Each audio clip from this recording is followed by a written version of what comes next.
तो उसी पर बात करते हैं। और जैसा मैं हमेशा कहता रहा हूँ कि हम किसी भी चर्चा को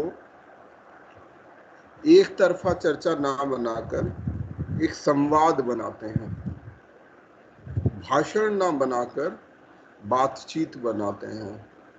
तो उसी का प्रयास फिर से करेंगे। भारती ने सभी से कहा कि आप सब लोग भी इस चर्चा में हिस्सा लीजिए। अभी शायद हमारे कुछ साथी सहज नहीं है इस विषय पर बात करने के लिए। ये विषय ऊपरी तौर पर थोड़ा सा जटिल मालूम हो सकता है, जो आज का विषय है। सबको हम सबको लगभग इसकी समझ होती है। ये कोई नया विषय नहीं है, कोई नई बात नहीं है जो हम आज अभी कर रहे हैं। परंतु ये निश्चित रूप से ये विषय हमें असहज लग सकता है कि ये कुशल कर्म होता क्या है, कुछ होता भी है कुशल कर्म या नहीं होता। तो इस पर हम लोग बातचीत करते हैं और मैं अपनी जो समझ है वो आप तक शेयर करूँगा, अपनी बात आप तक पहुँचाने की कोशिश करूँगा।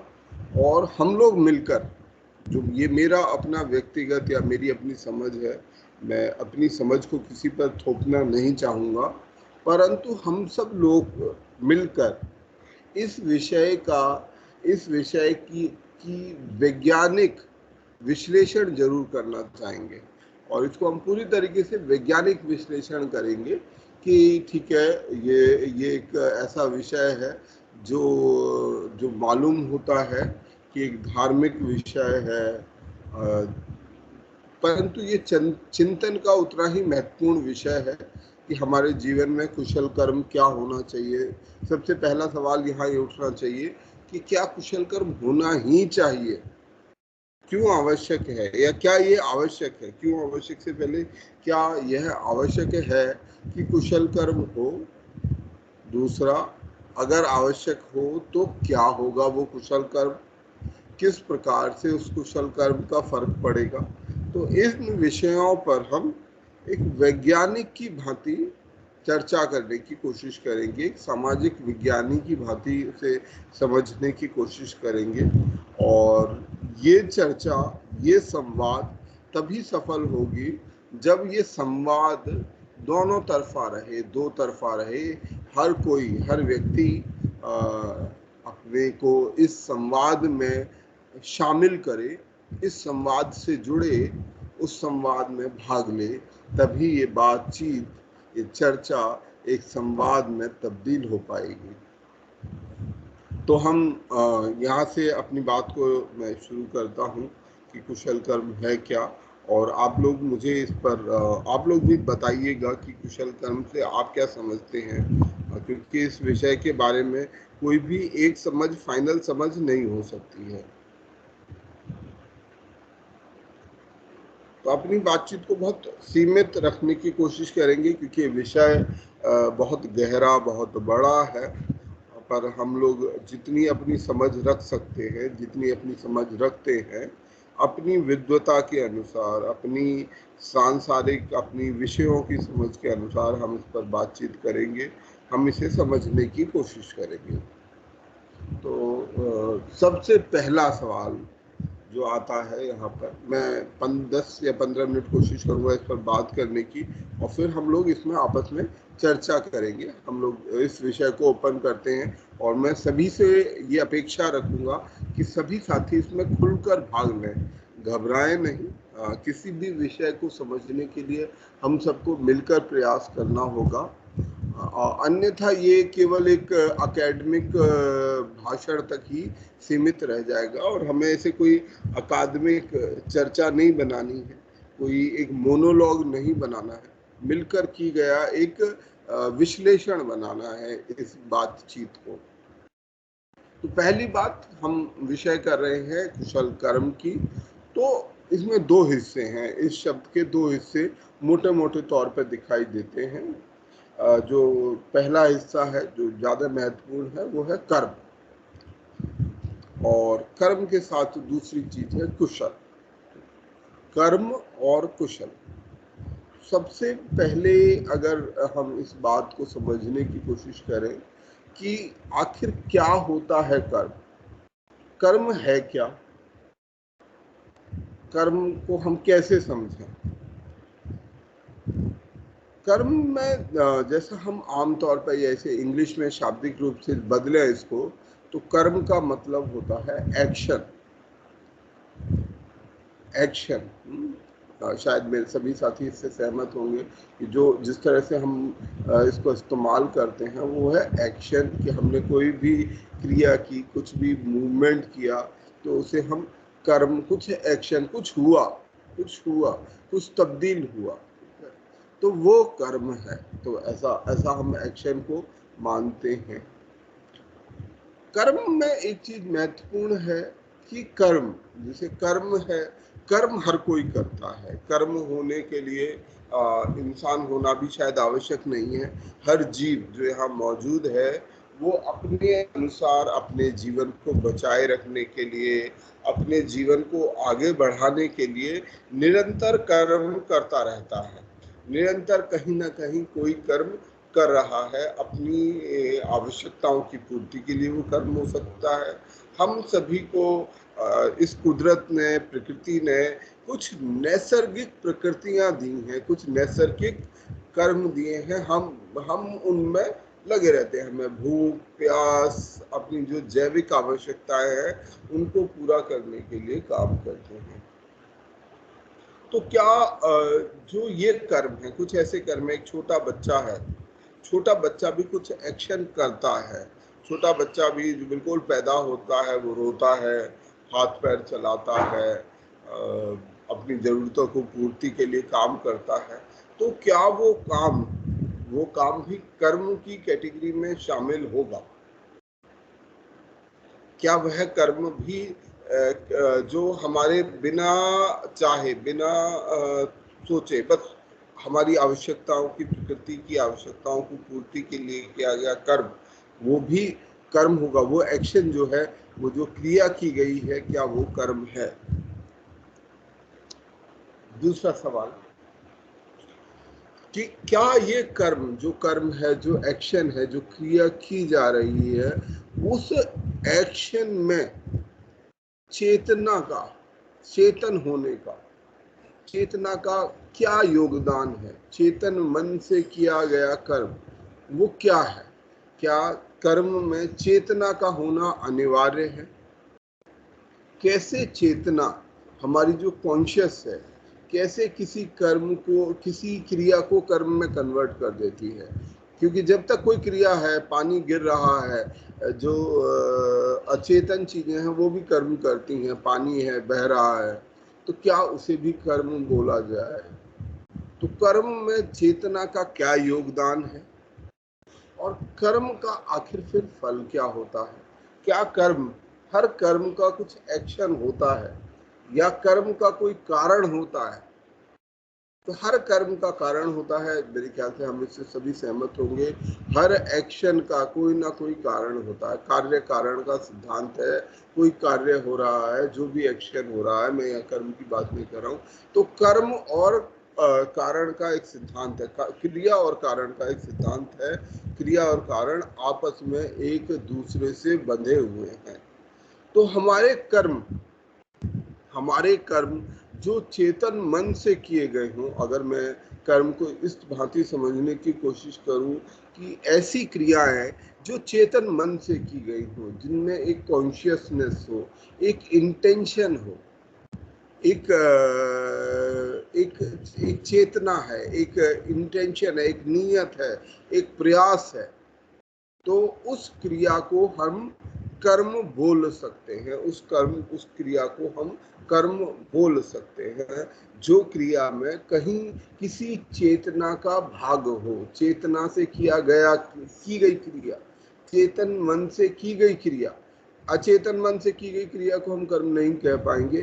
किसी चेतन मन से, किसी ऑब्जेक्टिव से, किसी उद्देश्य से, किसी भी प्रकार का उद्देश्य, उससे किए गए कर्म, क्रिया को ही हम कर्म कह पाएंगे। हर क्रिया को हम कर्म नहीं कह सकते। और हर कर्म कहीं ना कहीं, किसी ना किसी कार्य कारण के सिद्धांत से बंधा हुआ है। हर कर्म के पीछे कुछ ना कुछ कारण का होना अनिवार्य है। अब अगर इस कर्म को हम और क्वालिफाई करें, इस कर्म को और आगे ले जाएं, तो हर कर्म का कहीं ना कहीं कुछ ना कुछ फल होता है, कुछ उसका विपाक होता है। जैसे एक फल होता है, फल पेड़ पर लगता है, तो फल एक प्रोसेस में पेड़ पर लगता है। फल का फूल निकलता है, वो फूल फल में तब्दील होता है, वो फल धीरे धीरे पकता है और एक समय ऐसा आता है कि जब उसका वो फल खाने लायक होता है, यूजफुल होता है। अन्यथा फल होते हुए भी वो यूजफुल नहीं होता। हर कर्म का फल होगा, ये चर्चा हमने शायद पहले भी की, पहले की चर्चाओं में भी की है कि कैसे हम एक कर्म के फल को अलग अलग हिस्सों में बांट सकते हैं। ऐसा कर्म जो फल देता है, लंबे समय में फल देता है, जल्दी फल देता है, बहुत लंबे समय में फल देता है और फल नहीं देता है। ये चारों तरीके के कर्म हो सकते हैं। तो कर्म को हम इन चारों तरह से बांध सकते हैं। और हमारे जो कर्म है, हमारा जो कर्म है वो बहुत महत्वपूर्ण है किसी भी चीज को होने के लिए।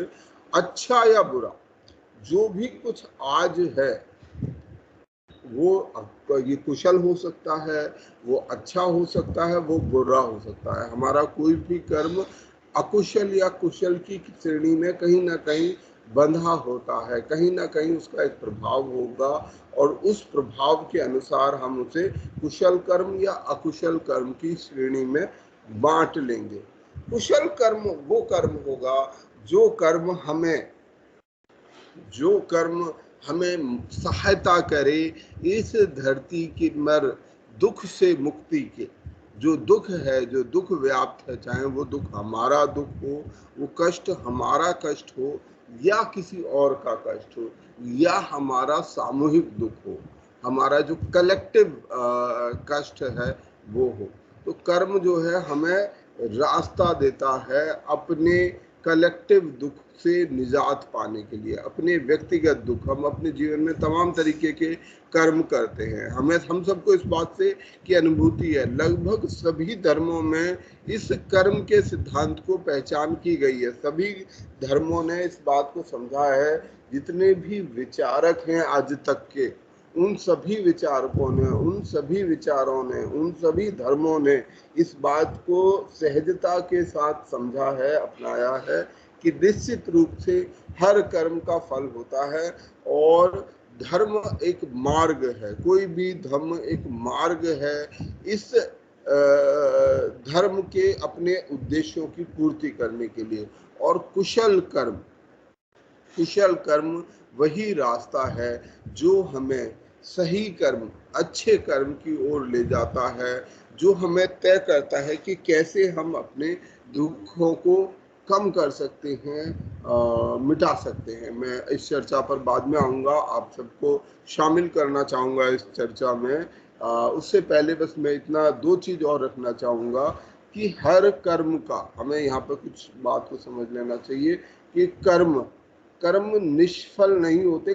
कुछ बहुत कमजोर कर्म को छोड़ दिया जाए तो अन्यथा हमारे जैसे भी कर्म होंगे वो कर्म निष्फल नहीं जाते। और कर्म, चाहे हम कुशल कर्म करें, अकुशल कर्म करें, कैसे भी कर्म करें, वो निष्फल नहीं जाएंगे। उनका फल होना अनिवार्य है। वो फल हमें जल्दी मिल सकता है, हमने कोई कर्म किया, वो फल हमें तुरंत प्राप्त हो सकता है। वो फल प्राप्त होने में हमें थोड़ा समय लग सकता है कि आज हमने कोई कर्म शुरू किया, वो हमें कुछ सालों में प्राप्त हो सकता है। और एक तीसरी कैटेगरी भी है कर्म की कि वो कर्म हमें फल एक अनिश्चित समय के बाद दे सकता है कि हमें नहीं मालूम कि आज मैंने बीज बोया है, ये बीज कितने दिन बाद फल देगा, कितने दिन बाद। हो सकता है वो कुछ दिनों में अंकुरित हो और वहां से एक पेड़ निकले, हो सकता है कुछ महीने लग जाएं, हो सकता है कुछ सालों लग जाए, कभी कभी उससे भी ज़्यादा समय लग सकता है। तो हमारा जो कर्म है वो फलित होता है। वो फलित कब होता है इसका हम कोई एक पैमाना नहीं रख सकते। हम ये नहीं कह सकते कि वो कब फलित होगा। और एक और बात ध्यान रखने वाली है कि जो कर्म है, कर्म के फल इकट्ठे होते हैं। यदि हम अधिकांश, हम सब मिलकर, और हम सब के कर्मों का हम एक दूसरे पर प्रभाव पड़ता है, हमारे कर्म एक दूसरे को प्रभावित करते हैं। ये बहुत ही साधारण और बहुत ही वैज्ञानिक सी बात है कि हम सब आइसोलेशन में नहीं रहते हैं। हम लोग एक सामाजिक ढांचे में, एक प्रकृति में, एक ढांचे में बंधे हुए हैं, और हम सबका, हमारे किए गए फलों, कर्मों का फल हम सबको कलेक्टिवली भी झेलना होता है, देखना होता है। तो वो फल है, चाहे हमसे पुराने लोगों के फल होंगे, वो हमें उनका अच्छा या बुरा फल हमें प्राप्त होगा, और आने वाली पीढ़ियों को भी हमारे द्वारा किए गए कर्म का अच्छा बुरा फल प्राप्त होगा। जो चीज हम अपने घर में देखते हैं, जिन परिवारों में उनके पूर्वजों ने, माता पिता ने संपत्ति इकट्ठी की है, अच्छे कर्म इकट्ठे किए हैं, तो उनके आने वाले वंशजों को अच्छी चीजें प्राप्त होती हैं, कुछ विरासत प्राप्त होती है। वो विरासत जरूरी नहीं है कि भौतिक हो, उसके अलावा भी विरासत है, शिक्षा की विरासत है। तो हमें कर्म का फल प्राप्त होता है, और सामूहिक रूप से प्राप्त होता है, और हमारे कर्म यहाँ पर इकट्ठे होते हैं। ये महत्वपूर्ण है। हम कलेक्टिवली भी, ना केवल परिवार में, पर एक समाज द्वारा किए गए, एक देश द्वारा, और इस प्रकृति में, इस पूरी मानव जाति द्वारा किए गए कर्म एक्यूमुलेट होते हैं, इकट्ठे होते हैं। अच्छे कर्म भी इकट्ठे होते हैं और बुरे कर्म भी इकट्ठे होते हैं। तो हमें यहाँ ये कुछ बातें कर्म के सिद्धांत से जरूर ध्यान रखनी चाहिए। अगर हमें कर्म का सिद्धांत समझना है कि कर्म नंबर 1, किसी भी क्रिया को हम कर्म नहीं कह सकते। किसी क्रिया में चेतनता का होना, चेतन मन का होना आवश्यक है। चेतना का होना कर्म के लिए आवश्यक है। चेतना का एक बहुत बड़ा योगदान है कर्म के होने में।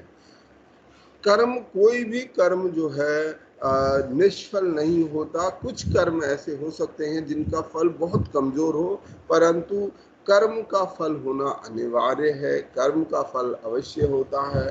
कर्म का फल एक्यूमुलेट भी होता है, ये इकट्ठा भी होता है, और वो कर्म का फल हमें विरासत के रूप में, सामूहिक रूप में प्राप्त होता है। तो जब ये कर्म का फल हमें सामूहिकता में प्राप्त होता है, ये फल हमें एक अकेले अकेले नहीं मिलता है। जैसे हम आज ग्लोबल वार्मिंग की बात में पिछली बार भी शायद ये उदाहरण दिया था कि हम आज ग्लोबल वार्मिंग पर बात करते हैं कि हम जो है, ग्लोबल वार्मिंग हो रही है, धरती का तापमान बहुत तेजी से बढ़ रहा है, तमाम तरीके के प्रभाव हम सबको झेलने पड़ रहे हैं। तो ये जो प्रभाव हैं, ये जो प्रभाव हमें झेलने पड़ रहे हैं, ये ऐसा नहीं है कि ये जो कर्म है ये केवल हमारे द्वारा किया गया है, ऐसा नहीं है। हमने वो कार्बन डाइऑक्साइड, वो हमसे बहुत पूर्वज, हमसे पुराने लोगों ने उस चीजों को इस्तेमाल किया है, परंतु आज उसका असर पूरी मानव जाति पर पड़ रहा है। तो कर्म हमारे, ये आवश्यक नहीं है कि उसका फल केवल उसी पर पड़े जिसने वो कर्म किया है। कर्म का फल किसी और पर भी पड़ सकता है। कर्म का फल सामूहिक हो सकता है, कर्म का फल सामूहिक हो सकता है, ये हमें यहाँ याद रखना चाहिए। और कर्म का फल होना एक अनिवार्यता है। यहाँ पर अगर हम इस पूरे चर्चा को एक साथ जोड़कर अंत में जोड़ें, तो यानी कि इसको अगर वैज्ञानिक रूप से मैं जोड़ूं, एक वैज्ञानिक के तौर पर जोड़ूं मैं इसे, इस चर्चा को कोई धार्मिक चर्चा या एक वैचारिक चर्चा नहीं रखना चाह रहा हूँ, इसको एक वैज्ञानिक रूप देना चाह रहा हूँ। तो यानी कि कर्म का मतलब ये है कि जो भी कुछ हमारे द्वारा या हमारे पूर्वजों द्वारा जो कर्म है वो हम आगे छोड़कर जाएंगे, उसका फल किसी को भोगना होगा।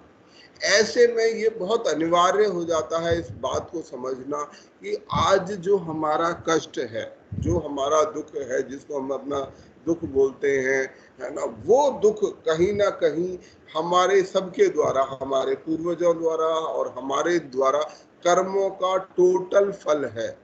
हम जो प्राप्त कर रहे हैं वो टोटलिटी में प्राप्त कर रहे हैं। यदि मतलब इसको और दूसरे तरीके से कहीं ना कहीं उन कर्मों में अधिक कुशलता होने की आवश्यकता थी। यदि वो कर्म और कुशल होते तो आज के समय पर ये कष्ट, ये दुख कम होता। और यदि हम चाहते हैं, हम ये चाहते हैं कि हम धरती पर दुख को, जो तकलीफ है, और तकलीफें सामूहिक होती हैं, तकलीफें दुख व्यक्तिगत नहीं होते, व्यक्तिगत भी होते हैं तो सामूहिक भी होते हैं, समस्याएं व्यक्तिगत होती हैं तो समस्याएं सामूहिक भी होती हैं। आज हम कोरोना से लड़ रहे हैं, कोरोना नाम की महामारी हमारे ऊपर छाई हुई है।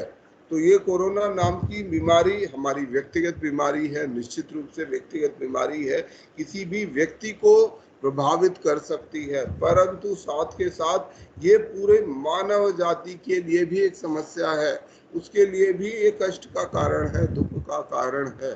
तो वो दुख का कारण हमारे लिए सामूहिक भी है। तो हमें ये समझ लेना है यहाँ पर कि हम अपने कर्म से जब तक इंडिविजुअल रिजल्ट की अपेक्षा रखेंगे कि मेरा कर्म केवल मुझे प्रसन्नता दे, मेरे को आनंद दे, ऐसा नहीं होगा। हमारा कर्म, हम जैसा भी कर्म करेंगे, अगर अच्छे कर्म करेंगे तो हम सबको आनंदित करेगा, और अगर हम अकुशल करेंगे तो वो हम सब के लिए अन्न आनंद की का काम करेगा, दुख का कारण बनेगा वो अकुशल कर्म। तो हमें अपने कर्मों पर ध्यान रखना है, हमारे एक्शंस पर ध्यान रखना है कि हमारा एक्शन ना केवल हमें, हमारी आने वाली पीढ़ियों को भी प्रभावित करेगा और हम भी उससे नहीं बचे रहेंगे। तो कुशल कर्म अगर टोटलिटी में जोड़ के देखें, एक वैज्ञानिक रूप से जोड़ के देखें, तो कुशल कर्म वो कर्म हैं जो हम लगातार कर रहे हैं। और यहाँ पर जो किसी हमारे साथी ने इस बात को जोड़ा भी था, शुरुआत में जोड़ा था, कि जो हम इस धरती के कल्याण के लिए, इस धरती को अधिक आनंदमयी स्थान बनाने के लिए जो काम कर रहे हैं, इस धरती पर दुख की, वेदना के रोकथाम के लिए जो कर्म कर रहे हैं, वो कर्म ही कुशल कर्म है। बाकी कर्म कुशल कर्म नहीं है।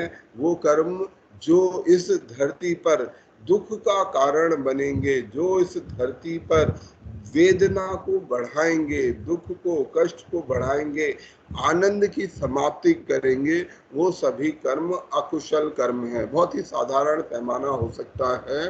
और अगर हम तथागत बुद्ध की बात करें तो तथागत बुद्ध ने अपने जीवन का यही प्रयास रखा कि कैसे मैं धरती पर दुख की समाप्ति के लिए क्या काम कर सकता हूँ, कैसे एक धम्म बनाया जाए। धम्म मतलब एक ऐसा मार्ग बनाया जाए जिस मार्ग पर चलने से, जिस मार्ग पर यदि सब लोग चलेंगे तो वो मार्ग हमें हमारे आसपास जो दुख व्याप्त है उससे मुक्ति दिलाएगा, हमें अच्छे बेहतर दुनिया की ओर ले जाएगा, एक ऐसा संसार बनाएगा जिसमें हर कोई आनंद में होगा, जिसमें हर कोई प्रसन्न होगा, जिसमें हर कोई बेहतर होगा। तो ऐसे मार्ग की स्थापना की, और वो मार्ग हमें, जैसा उन्होंने समझाया है कि अष्टांगिक मार्ग है, सदाचरण का मार्ग है, नैतिकता। बहुत ही बेसिक बात है, ऐसे कुछ भी बहुत समझाने की आवश्यकता नहीं है, हम में से हर कोई जानता है। हमारी नैतिकता का बड़ा परिणाम है, अनैतिकता का भी बड़ा परिणाम है। आज मैं किसी करप्ट एक्टिविटी में, किसी भी भ्रष्ट आचरण में शामिल होता हूँ तो हो सकता है वो मुझे थोड़े समय के लिए आनंद दे। मेरा किया गया भ्रष्ट आचरण, हम में से बहुत सारे स्टूडेंट्स अभी इतिहास को पढ़ रहे हैं, तो हम इतिहास में पढ़ रहे थे तब हमें इस बात को जानने को मिला कि किस प्रकार अंग्रेज, जो रॉबर्ट क्लाइव भारत में आए और पलासी का युद्ध जो हुआ, जो एक महत्वपूर्ण निर्णायक युद्ध था, जिसने अंग्रेजों को भारत में जमीन मतलब पे खड़े होने के लिए, उनको शासन यहाँ पर स्थापित होने में उनको विजय दिलाई। उस विजय में, उस जीत में अंग्रेजों का, उनकी सेना का कोई योगदान नहीं था। उसमें योगदान था कुछ लोगों के भ्रष्ट आचरण का, उनके दिए द्वारा किए गए अनैतिकता के मार्ग के अनुसरण का। उस अनैतिकता के मार्ग, उस बुरे आचरण के मार्ग के कारण उन लोगों ने हम भारत के लिए, भारत में अंग्रेजों एक विदेशी शक्ति को स्थापित किया और पूरे देश को गुलामी की ओर धकेल दिया। तो हमारा जो आचरण है ना, वो जो आचरण था उन दो चार व्यक्तियों का, हो सकता है उन व्यक्तियों को जो है कुछ समय के लिए उससे आनंद की प्राप्ति हुई हो, बहुत थोड़े समय के लिए उन्हें कुछ लोभ लालच में फंसकर कुछ प्राप्त हुआ हो, पर उनका जो लोभ लालच था उसने पूरे देश को धीरे धीरे गुलामी की ओर प्रशस्त कर दिया। और बाकी लोग जो और भी अन्य लोग थे, वो इस कुशल कर्म के महत्व को नहीं समझ पाए। यदि वो कुशल कर्म के महत्व को समझते, सदाचरण के महत्व को समझते, नैतिकता के मार्ग को समझते, तो इस बात को समझते कि नहीं, हमें अपने आसपास अपनी मानव जाति के कल्याण के लिए काम करना है, तो हम कोई भी ऐसा काम ना करें जिससे मानव जाति का नुकसान होता हो, मानव जाति का कल्याण रुकता हो। तो ऐसा हम कोई भी काम यदि कोई भी हम करते हैं तो वो अकुशल कर्म कहलाएगा। और हमें ये कुशल कर्म, इसलिए मैं अंत में ये बात कहूँगा कि सदाचरण, नैतिकता, जिसकी बात, जिसका रास्ता तथागत बुद्ध ने हमें दिखाया है कि जब तक हम जीवन में सदाचरण का पालन नहीं करेंगे, नैतिकता का पालन नहीं करेंगे, हम एक बेहतर संसार की स्थापना नहीं कर सकते हैं।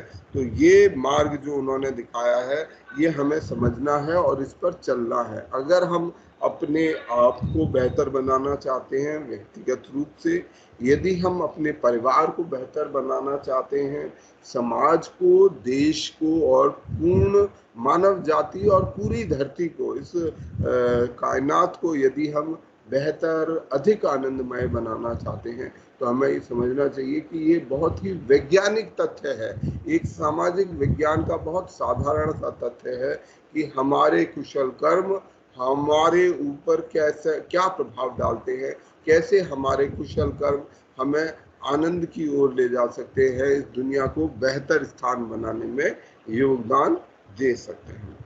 तो मैं अपनी बात यहीं तक रखूंगा, आप लोग इसमें अपनी बात ऐड कर सकते हैं, अपने अपने विचारों को सभी साथी हमारे इसमें जोड़ें और हम सबको बताएं कि कैसे हम इस मार्ग पर चल सकते हैं। और विशेष रूप से मैं जिक्र करना चाहूँगा उमेश का, जिन्होंने एक विद्यार्थी होते हुए भी, कोई साधन ना होते हुए भी एक मानव कल्याण का काम अपने आप से, और उन्होंने ये कोशिश नहीं की कि नहीं कोई सरकार, कोई व्यवस्था, कोई एमपी एमएलए आए, प्रधान आए और वो ये काम शुरू करें। कुशल कर्म हम कभी भी और कहीं से भी शुरू कर सकते हैं। तो उनके द्वारा जो किया गया कुशल कर्म है कि वो अपने प्रयासों से बच्चों को, छोटे बच्चों को पढ़ा रहे हैं, बिना किसी पैसे के पढ़ा रहे हैं, तो उसके लिए हम सबको उनको हार्दिक धन्यवाद देना चाहिए। और जो भी, जहाँ भी, कहीं भी ऐसा कुशल कर्म हो रहा है, उसको ज़्यादा से ज़्यादा हम प्रेरित करें, ज़्यादा से ज़्यादा उसके बारे में लोगों को बताएं और बाकी साथियों को भी ये प्रेरणा दें कि हाँ, हम लोग जो है कुशल कर्म अधिक से अधिक करें। ये जो डैन परिवार है, दीप कोचिंग है, इसका भी अंतिम उद्देश्य, इसका जो उद्देश्य है वो केवल और केवल यही है। ये जो निःशुल्क कोचिंग है, इसका कोई कारण नहीं है। ऐसा नहीं है कि किसी पुण्य की कामना है, ऐसा नहीं है कि किसी पैसे की कामना हो या किसी भी और तरीके की लालसा हो। अगर कोई लालसा है, कोई इच्छा है, कोई प्रयास है, तो वे केवल यही है कि हम कुशल कर्म करने की एक श्रृंखला स्थापित करें। आज जो बच्चे इससे जुड़े हुए हैं, वो समझे इन कुशल कर्मों के महत्व का और उस कुशल कर्म की श्रृंखला को ऐसे ही बढ़ाते रहे जैसे आज उमेश बढ़ा रहे हैं, हमारे और साथी गण बढ़ा रहे हैं। तो आप सभी का बहुत बहुत धन्यवाद कि आपने मेरी बात को सुना, मेरे बात मेरे को अपने विचार रखने के लिए मौका दिया। और मैं आप लोगों से अब चाहूँगा कि हम अपनी ओर से इस पर कुछ तथ्य, कुछ बात रखें। अगर कोई बात गलत लगे तो उसे खुले तौर पर काउंटर करें, कोई उसमें घबराने की बात नहीं है। परंतु जो भी कार्य, जो भी बात हो, वो केवल वैज्ञानिक आधार पर हो। आप सभी का बहुत बहुत धन्यवाद। आप अपने जो भी प्रश्न, कमेंट्स हों वो कृपया जोड़ें। यदि मुझे आवश्यक लगेगा उनमें कुछ जोड़ना तो मैं निश्चित रूप से आपके बीच में रहूंगा और बोलूंगा। Over to you Bharti. Thank you so much, sir, for giving us so much precious knowledge, and really it is really very useful for everyone. हम सभी को कुशल कर्म करना चाहिए ताकि वो हमें शांति दे, दूसरों को शांति दे, और सभी में अच्छे से रहें, और बाकी लोग भी हमसे इंस्पायर होकर के कुशल कर्म करने के लिए आगे बढ़ें।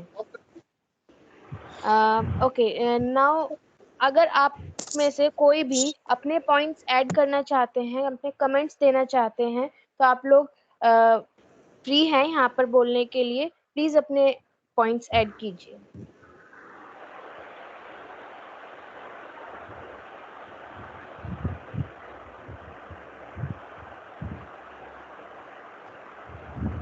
Okay, I think someone is raising hand. Yes, Achhe Lal sir is raising hand. So I would like to request Achhe Lal sir, please add on your points.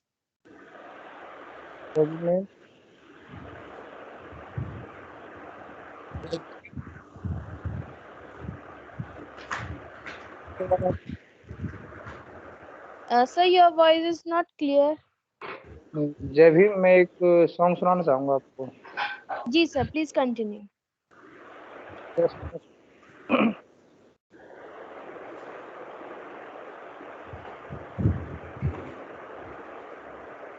Okay, विधान के ऊपर बाबा साहब ने विधान लिखा था, उसका सॉन्ग है।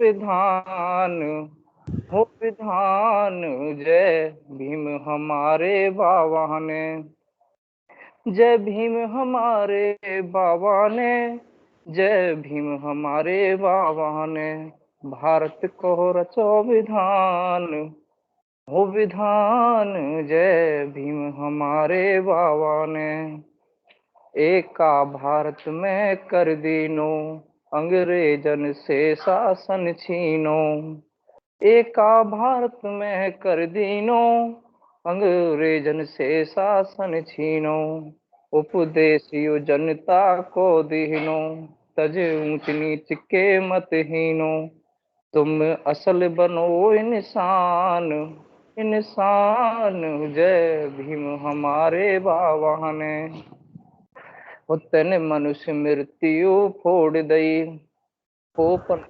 बड़ी लतार दई, न चार वर्ण की बात सही, यहाँ एक गगन है एक मई, वो यहाँ एक सभी इंसान, इंसान, जय भीम हमारे बाबा ने, भारत को रचो विधान हो विधान, जय भीम हमारे बाबा ने।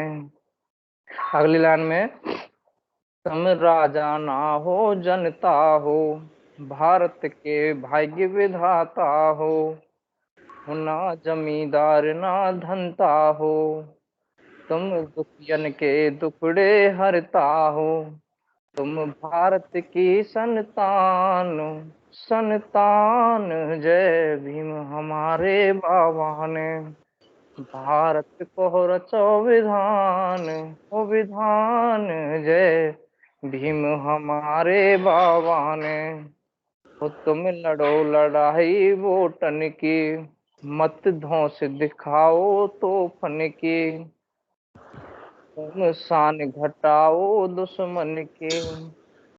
है पान सितमगर पोपन की, जो रचे झूठ तूफान। तूफान जय भीम हमारे बाबा ने, भारत को रचो विधान। हो विधान जय भीम हमारे बाबा ने। हो तुम देश भक्त सब बन जाओ, इंसाफ न्याय पे डट जाओ। मत भैया भैया टकराओ, हक बांट बराबर सब खाओ। छोड़ो ये खेचा तान, हाँ तान जय भीम हमारे बाबा ने। भारत को रचो विधान। हो विधान जय भीम हमारे बाबा ने। यस गान भीम को गायो है, अच्छे लाल ने गाय सुनायो है। घर घर में अलख जगायो है, नानक ने छंद बनायो है। तुम चालो सीना तान, हाँ तान जय भीम हमारे बाबा ने। भारत को रचो विधान। हो विधान जय भीम हमारे बाबा ने। जय भीम नमो बुद्धाय।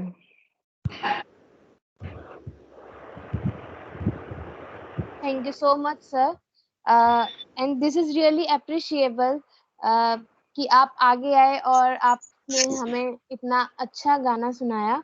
और ये एक बहुत अच्छा वे है कि सब लोगों को बहुत इजीली कुछ चीजें समझ में आती हैं जी सॉन्ग्स के थ्रू। हाँ। Thank you so much, sir. And we will also want to hello listen your songs and some lines in future. Hello Yes. Yes. Anyone wants to say something? Hello Bharti ma'am, मैं क्या कुछ बोल सकता हूँ? Yes, sir. You can continue. अ, अ, मैं कर्म सिद्धांत पे जो इस मीटिंग के दौरान समझ पाया हूँ, उसी पे यानी सर के ही शब्दों को फिर से पुनरावृत्ति करना चाहता हूँ। और वही मेरी समझ भी है कि कर्म चाहे वो कुशल हो या अकुशल हो, अगर हम उसे लगातार करते रहते हैं तो निश्चित तौर पे उसका फल मिलेगा। क्योंकि वो कर्म, कुशल कर्म, वो एक तरह से मजबूत कर्म हो जाता है, वो दुर्बल कर्म की श्रेणी में नहीं आता है।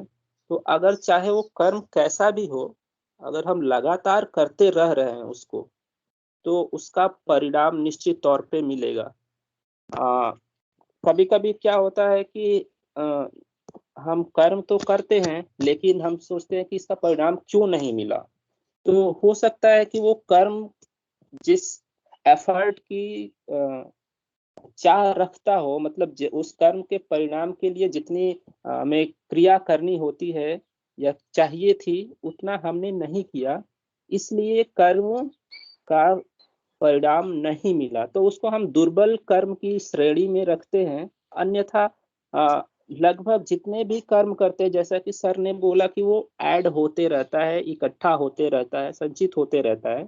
तो निश्चित तौर पे कभी कभी क्या होता है कि हमें कुछ परिणाम मिलता है और हम देखते हैं कि इसके लिए तो हमने कुछ किया ही नहीं है, हमें इसका परिणाम हमें कैसे मिल गया। तो जब हम अपने डॉट को कनेक्ट करके बैक में देखते हैं, तो निश्चित तौर पे उससे रिलेटेड हम कुछ कर्म किए हुए होते हैं जिसका परिणाम हमें मिलता है।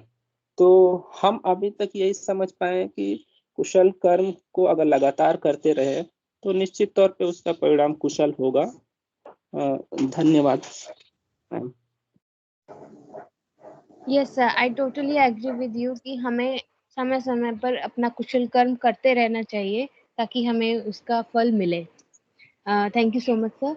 Now, I would like to request Birpal Singh, sir, for giving feedback on today's conversation. Please give your feedback, sir.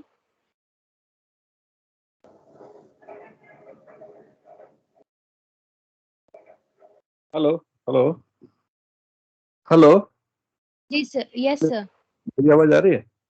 Yes sir. Jai Bhim, नमो बुद्धाय। कुशल जय कर्म, भीम बुद्धाय। दिक्कत कुशल कर्म जो है, ये जो डॉक्टर साहब ने बताया, और ये हम सभी धर्म और सभी लोग, चाहे वो कॉलेज हो या स्कूल हो, वहां पर इन चीजों की चर्चा होती है। और हर बुक में ये लिखा हुआ है कि भाई अच्छे कार्य करने चाहिए, अच्छे कार्यों का परिणाम अच्छा होता है। किंतु समझ नहीं आता है कि हम ये सब चीजें बचपन से सीखते हैं, लेकिन उसका हम जब कार्य करने जाते हैं तब हम में ऐसा क्या होता है कि हम जाने अनजाने कई ऐसे कार्यों में पड़े रहते हैं जो अकुशल कर्म होते हैं, जिनका क्षणिक आनंद तो हमें मिलता है, किंतु उसका दूरगामी परिणाम बहुत ही खतरनाक होता है। तो इनमें हमें मतलब ये सब चीजें सोचना चाहिए कि हम ऐसे कार्य ना करें जहां पर केवल क्षणिक आनंद हमें हो, लेकिन दूरगामी परिणाम जिसके खतरनाक हो। तो कोई भी कर्म करने से पहले हमें इन चीजों पे विचार करना चाहिए। और दूसरा, जैसे पूरा जो यूनिवर्स है, मैं तो कहूँगा पूरा जो समाज है, पूरा जो यूनिवर्स है, वो एक है। हर व्यक्ति का जो भी कर्म करेगा उसका प्रभाव, जैसे होता है ना, बहुत ही क्या कहते हैं, बहुत ही उसका जो परिणाम है, उसका जो प्रभाव है, हो सकता है कि हम उसको महसूस ना कर सकें, किंतु हर व्यक्ति द्वारा किया गया कोई भी कर्म, चाहे वो छोटा हो या बड़ा हो, उसका जो प्रभाव है उस पर तो रहेगा ही, लेकिन सब पर रहेगा। और सबके लिए, इसलिए क्या हमें हमें जब जब भी हम कुछ कार्य करें, हम ये सोचें कि इस कार्य का दूरगामी परिणाम या जो सबके लिए जो परिणाम है वो कितना अच्छा है या कितना बुरा होगा। यदि हम इन चीजों को देखकर कार्य करते हैं तो शायद धीरे धीरे हम सब कुशल कर्म करने में ज्यादा ट्रेंड हो जाएंगे।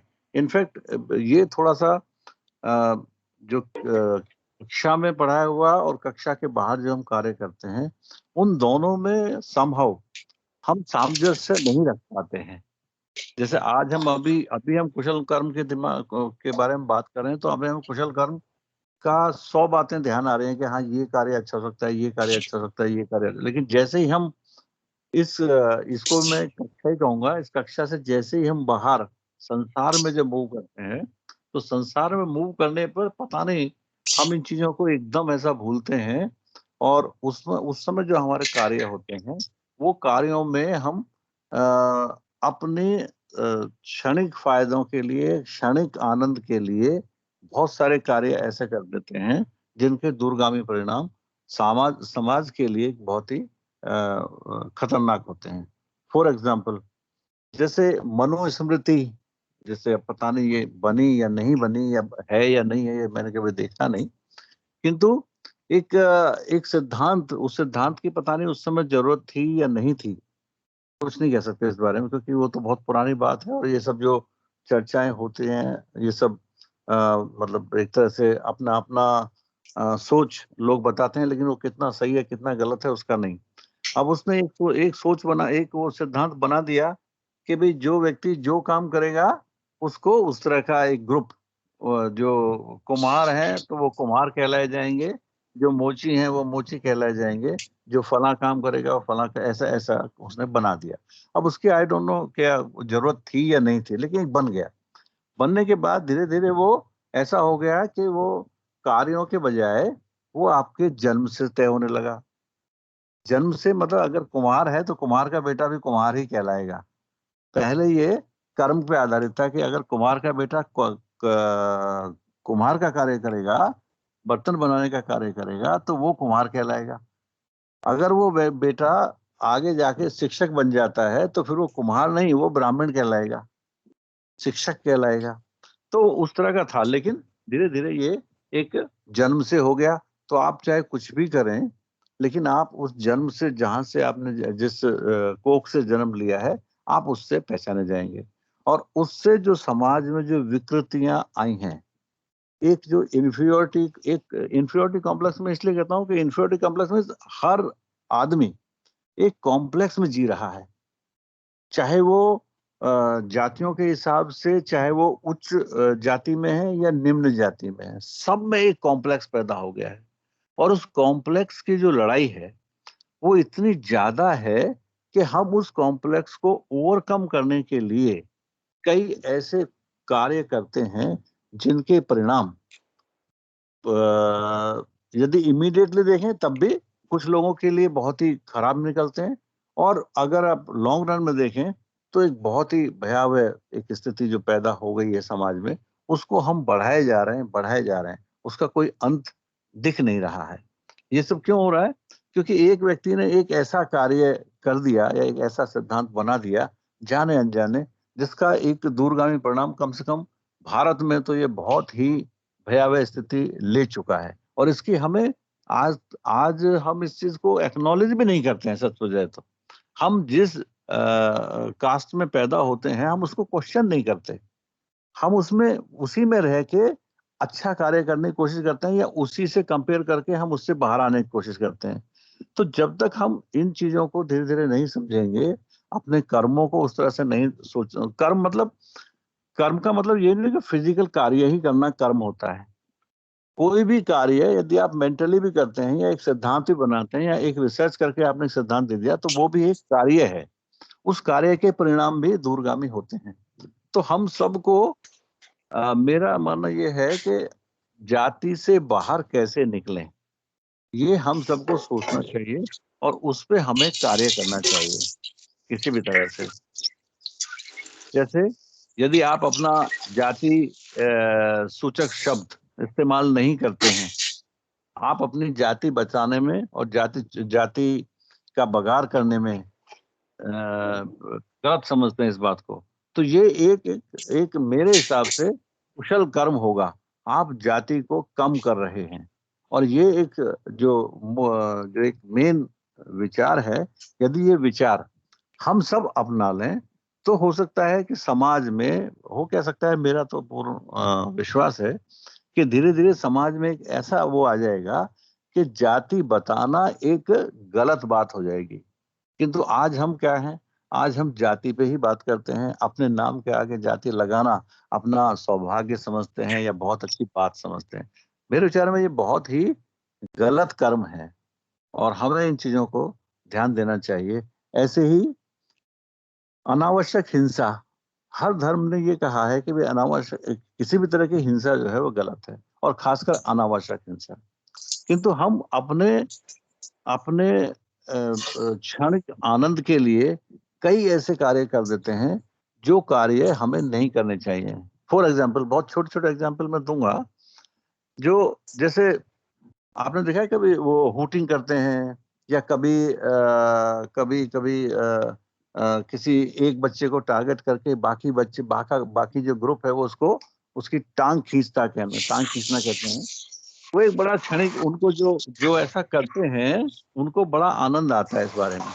लेकिन यदि आप देखें तो जिसकी टांग खींची गई है, जिसको बेवकूफ बनाया जा रहा है, उसकी मानसिक स्थिति कैसी बनती है, उस पे इसका क्या परिणाम होगा, ये हम नहीं सोचते हैं। तो ये कई में बेसिक आइडिया ये है मेरा कि हम जाने अनजाने अपने क्षणिक आनंद के लिए कुछ ऐसे कार्य दिन भर में कर लेते हैं जिनका परिणाम उस व्यक्ति के लिए जिसके लिए हम कर रहे हैं उसके लिए बड़ा ही एक दुखदाई होता है। तो हमें इन सब चीजों से बचना चाहिए और हमें कोशिश करनी चाहिए कि हम अपने कार्यों का एक थोड़ा सा मूल्यांकन करें, और मूल्यांकन करने के बाद धीरे धीरे अपने में इम्प्रूवमेंट लाएं, ताकि हम जो भी कार्य करें मैक्सिमम उनमें से कुशल कार्य ही हों। Thank you. Thank you so much, sir, for giving your feedback and giving us so many precious knowledge.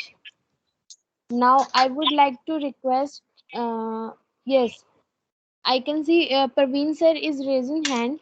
Uh, Praveen sir, you can add on your points. Yes yes, आप मुझे सुन पा रहे हैं सभी? जी सर। पिछले 2-3 सेशन और इस session को सुनने से मोटा मोटी ये मालूम पड़ा है कि अपने मन, वाणी और शरीर से दूसरों को बुरा करना या हानि करना पाप कर्म है, और जिस कर्म से दूसरों को सुख शांति मिलती है, कल्याण होता है, वही कुशल कर्म है। इसीलिए पाप कर्म से बचकर कुशल कर्म करने का हमें सदैव प्रयास करना चाहिए। दूसरों को हानि या दुख पहुंचाने वाले कर्म खुद को भी दुख देते हैं, और दूसरों को सुख और शांति यदि अपन देते हैं तो वो अपने को खुद को भी वो शांति और सुख देते हैं। यही प्रकृति का नियम है जो सदा से चला आ रहा है। सदा से चले आ रहे इस प्रकृति के नियम को समझकर इसकी पालना करना ही मुझे लगता है धर्म की पालना करना है।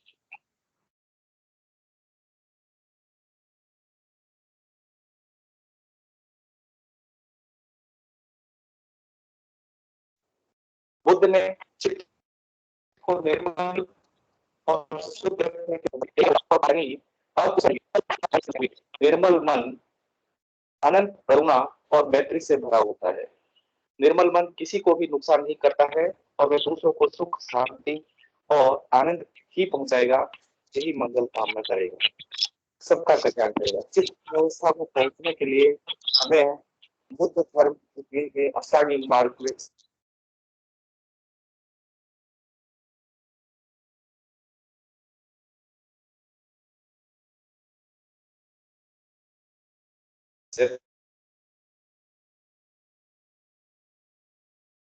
I think there is any network issue on Praveen sir side.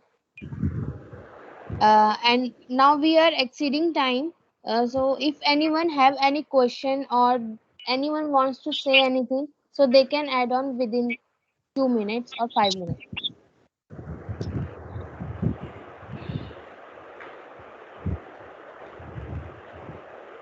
अगर किसी का कोई क्वेश्चन है तो आप लोग कर सकते हैं, या आप लोग अपने व्यूज देना चाहें या कोई भी पॉइंट ऐड ऑन करना चाहें तो आप कर सकते हैं।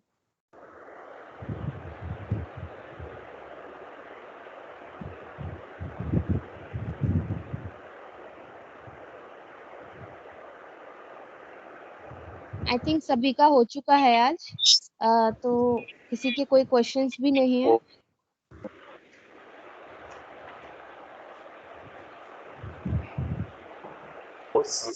Now, thank you. So, problem, madam, you can carry on. मुझे लगता है कि हम अपना समय एक्सीड कर रहे हैं, तो आज का कार्यक्रम आप कर सकते हैं।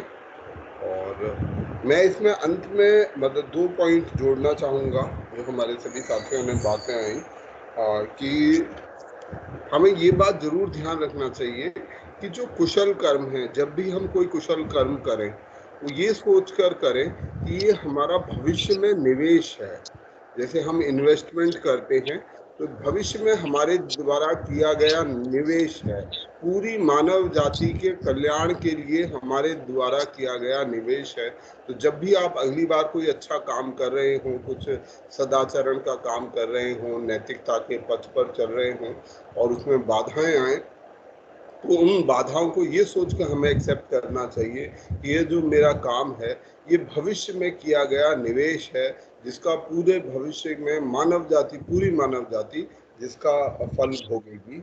और दूसरी महत्वपूर्ण चीज, कुशल कर्म को हम बिना अविद्या के नहीं समझ पाएंगे। अविद्या को समझना बहुत जरूरी है, विद्या के अभाव को।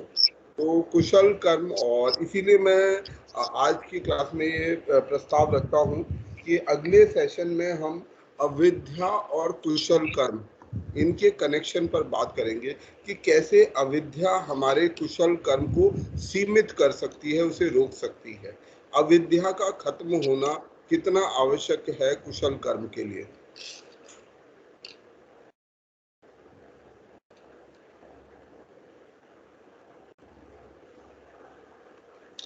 तो मेरी ओर से इतना ही, और आप सभी साथियों को जय भीम, नमो बुद्धाय। आप सभी ने अपना समय दिया और आज के कार्यक्रम को हम समाप्त कर सकते हैं। उम्मीद है हमारे किसी साथी का कोई और सवाल, कोई और प्रश्न नहीं है। आप सभी का बहुत बहुत धन्यवाद। Bharti, Thank you so much, sir, for giving us so precious time, and thank you so much everyone for coming on every Sunday there and listen us and give their views, and we will meet on next Sunday here. Thank you so much everyone. Jai Bhim Mohabbat. Thank you, ma'am. Thank you, sir.